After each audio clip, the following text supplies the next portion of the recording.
Is Moises Caicedo the future of Chelsea? Or did they just blow £115 million on a player with more potential than proven talent? A player's transfer fee carries more than just numbers on a contract. It carries the weight of high expectations, pressures, and just endless comparisons to the legends who came before. We can say transfers have become more of an extravagant gamble than wise investments. And now it seems like Moises Caicedo has fallen into the trap. Join us today as we break down the question, how bad is this transfer really? Why did Chelsea want the player so bad? Let's begin with a glimpse of his background. Caicedo went from playing in Ecuador to becoming one of the most sought-after midfielders in the Premier League, and let's be real, he did it fast. Caicedo didn't take endless matches to prove himself. In just 45 Premier League games, the guy scored 2 goals and 2 assists like he owned the ground. And the cherry on top? People were stunned not just by his stats, but also by his ability to read the game like a magician. After just a few matches, he was controlling the midfield like he was holding the keys to a Ferrari. Soon, his performance became a hot topic because of his steady presence in midfield, which helped the team's defensive stability.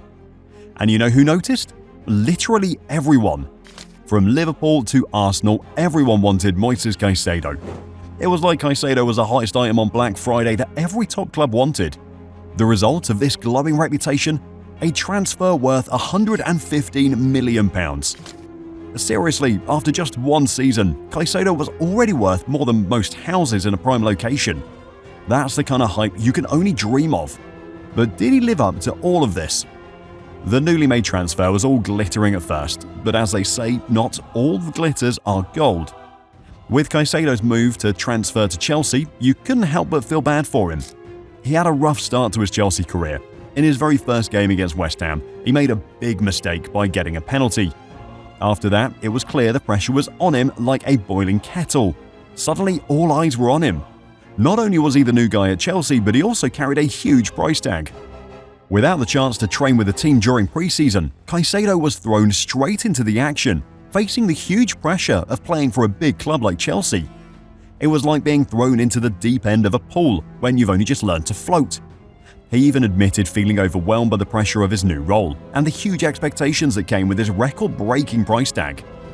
Let's face it, feeling succumbed under pressure is something almost every player goes through, at least in some phase of his career. For Caicedo, he had some bigger fish to fry. So on top of all the pressure Caicedo was already facing, he also had to get used to a completely different style of training. At Brighton, it was all about tactics and keeping possession. In simple terms, a lot of thinking with the ball. Imagine it like a chess match, but with more running. But at Chelsea, well, it was more like running on the field. Caicedo himself said, "At Brighton, it was all tactical, just with the ball. And at Chelsea, it was more like running on the field, and it was very difficult for me. It's like switching from a calm Sunday stroll to a full-on marathon in the blink of an eye. Definitely not easy." And to make things even trickier, Chelsea was a bit of a roller coaster at that time. The club was going through a lot, from manager changes to inconsistent results. The team was still trying to find its rhythm. So not only was Caicedo adjusting to a new club, but he was also dealing with a team that was, well, still finding itself. Talk about trying to fit in when everything around you is still a bit of a mess. With all of that going on, it's no wonder it took him a bit of time to settle in. But hey, it's like they say, things tend to get worse before they get better, and it looks like Caicedo finally found his groove. The pressure that once weighed him down began to lift, and he started adapting to the pace of the game. Caicedo revealed to ESPN Argentina, "At first it was tough for me. I wasn't really enjoying it because of the pressure from my transfer fee and the team's struggles. But now I feel like I'm getting into a rhythm. In the second half of the season, I'm doing better and actually enjoying my game. For me, it's so important to enjoy what I do because that's why I work so hard.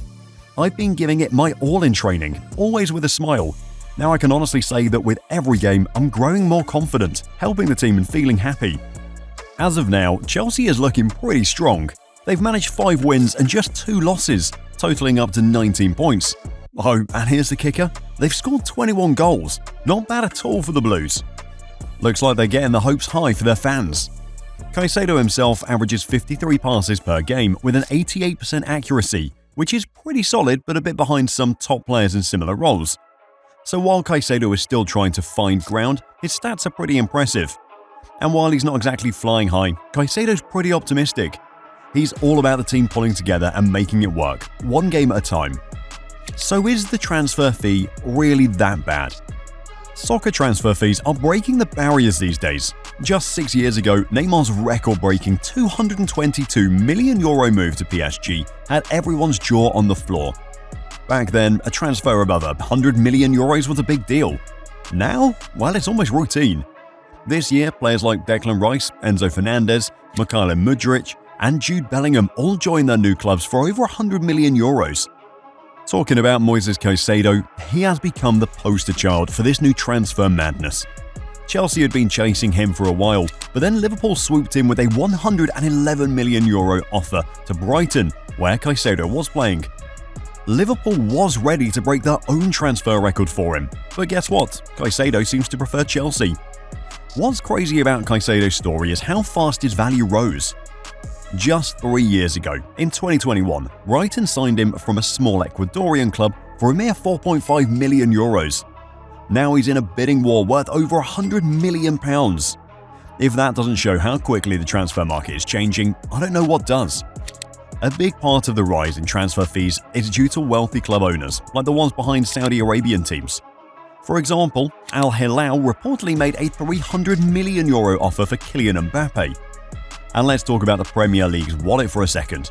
Chelsea bought Caicedo, Liverpool paid big for players, and Arsenal was in the race too, which made the Premier League the ultimate player shopping mall.